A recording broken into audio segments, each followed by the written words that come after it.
Now that Israel has finished bombing Gaza, let's discuss Israel's declaration of war against the Palestinians living in Israel. How are they doing this? Through a mass arrest campaign, arresting more than 500 Palestinians, most from their homes, on top of the 1,500 they already arrested in the past 2 weeks. It's a 48-hour arrest rampage, if you will. So to give some context on who exactly they're targeting, there's Israel, West Bank, and Gaza. Palestinians live in all three areas. In Israel, there are over 2 million Palestinians that live there, making up around 20% of the entire population. Israel claims they give the Palestinians the exact same rights as the Israelis, but we all know that's not true, and they're treated as second-class citizens, while the Israeli Jews have all the freedom and all the protection from the government. What are they doing exactly? For the past few weeks, all throughout Israel, Palestinians have been peacefully protesting after the rise and outrage of what's happening in Sheikh Jarrah, the Al-Aqsa attacks, and the bombing and massacre of Gaza. On Sunday, Israel announced their new project called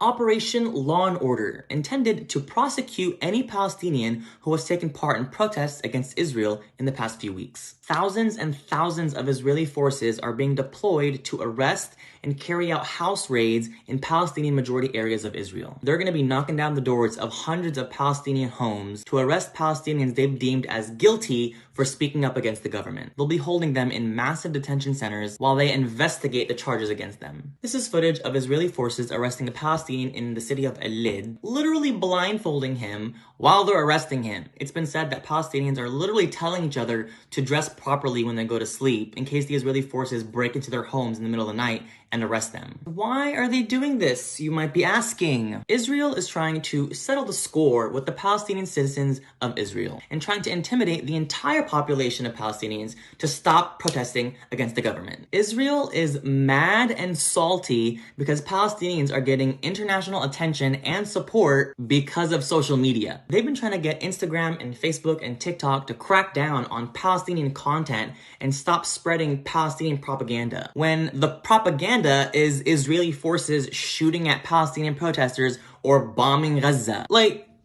That's not propaganda, my guy. That's just an Instagram story. Israel is using all the tricks up their sleeve to instill fear in Palestinians in Israel, West Bank, and Gaza. This is exactly what they do, and they've been doing anytime Palestinians speak out. They first started by attacking Palestinian protesters with chemically advanced sewage water that takes days to wash off your skin, then advanced to shooting rubberized steel bullets and throwing stun grenades and smoke bombs. But the Palestinians persisted, so what does Israel do?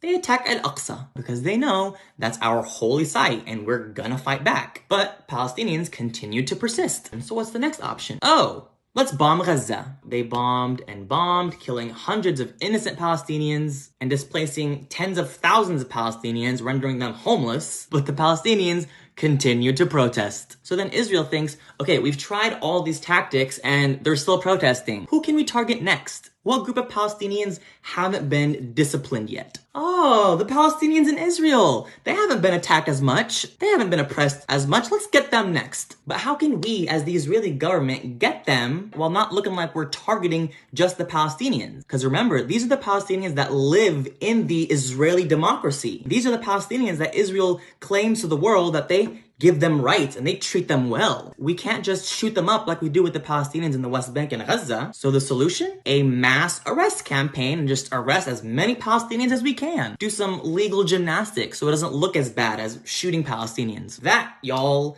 is the train of thought for Israel. This is just another tactic to stop Palestinians from seeking liberation. That is why we have to keep pushing the Palestinian cause online. They're just gonna keep coming up with new ways to oppress the Palestinians. And it's our job to spread the word for the Palestinians in Palestine. The Palestinians there are literally risking their lives, getting shot, getting killed, and jailed for the rights of all Palestinians all over the world, so that all Palestinians, including us, can have a land of our own. They're in line up front and we're the backup and support. We're the messengers and it's our job to deliver the message to the world. So please keep sharing, keep talking about it, keep protesting. Because Palestinians don't have a military or police to protect them and no government is helping, it's literally up to us to cause enough ruckus and make enough noise on social media to get the world to see Israel for what it really is, a terrorist state.